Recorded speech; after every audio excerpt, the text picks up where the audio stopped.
All right, hello everyone, back for tour 9, shootout fun here. Well, see if we get to a shootout. Oh, something went wrong there. So let's see if I can't restart this.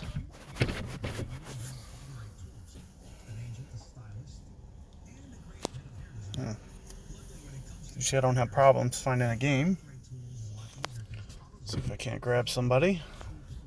There we go. Oh, okay. I'm glad we're getting this one. So this is, I'm assuming one of the biggest holes in this tour guys struggle with.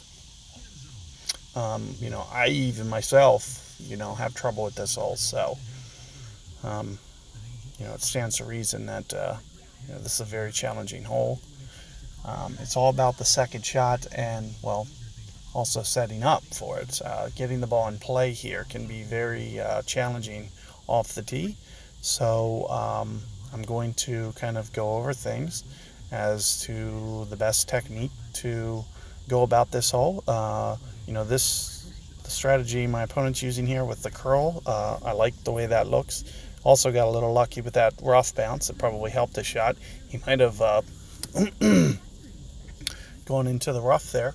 But what you are going to see, for the most part, unless the wind is really, really good, I'm probably going to go with a kingmaker on this one as well, just to kind of, increase the probability that I can kind of win this one, or at least guarantee that I get to the shootout. So notice what I'm doing with my top spin. I'm keeping it down a bit, and I'm doing this with side spin. I'm going to try to do it with about maybe 2 top spin here. Let's see what this looks like. So that might be pretty good. I'm going to kind of shoot for this, which will probably be about 4 to 5 rings. So I'm going to do that. I'm going to go very straight here. And there you see, perfect ball. Let's see what this looks like. I just want to be a little cautious so it doesn't roll into the rough, and that's why we kind of back off the top spin. You never know how much the ball is going to run out. It's the one tee shot, though, where you have to have a little bit of precision. You either need to, I needed to hit perfect, a great ball right, and I might have snagged that rough and not jumped over it.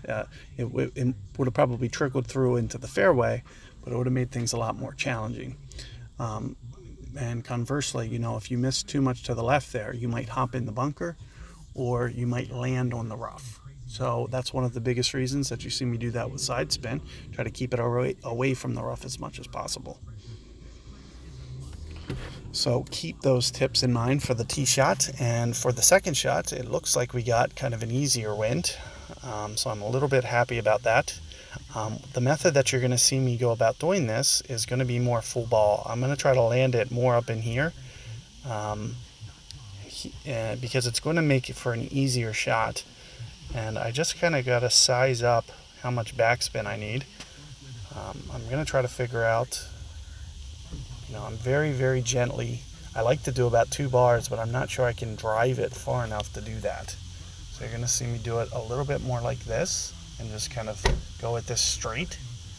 And again, it comes down to not necessarily perfect ball, but at least being relatively perfect. And I could have took off just a tiny bit, but it just held the fairway there. And that's one of the reasons going into power can be a little bit more useful of a tool for that second shot, is because you can stop the ball and you don't have to worry about the bunker. I basically took the bunker out of play. I also, don't have to predict how it's going to run out of the rough. So doing that bunker hop is going to be the method that I'm really going to encourage you guys to play it, but it's going to rely on, very good timing. And that's one of the reasons that, putting on a kingmaker can be a good thing. I do think, kingmaker and titans, katanas, they slow down the needle slightly, as opposed to the, navigators or earlier balls where the needle will jump a little bit faster. It goes a lot slower. Not a lot, but at least a little bit slower. And what I'll do here usually is just dunk it. I don't really, when you're in this tight, the dunk is a very safe shot. You never have to play enough wind that it would ever leave the cup.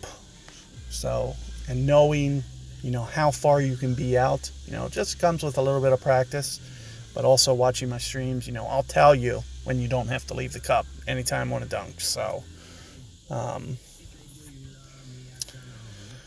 keep that in mind for, that hole, and I hope those tips and strategy help you.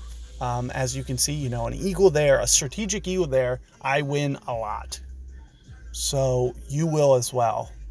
If you can eagle that, I'm assuming at least half the time you eagle it, you're going to win. So that's a good thing. It's very hard. In my opinion, that's probably the hardest hole on that setup. In this entire circuit, that's probably the hardest one to get the eagle. And it's not the hardest to eagle per se, but in terms of because I think Milano hole 4 par 5, it's like super long, it's like 900 yards or something. That one's probably harder to eagle, but it's also it's not really in reach of eagle, so it can be done, but it's just not something that statistically happens. Whereas this is a hole you can still get to the green.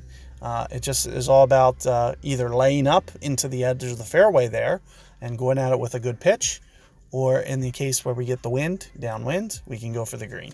So good luck there, and I'll see you guys on future holes.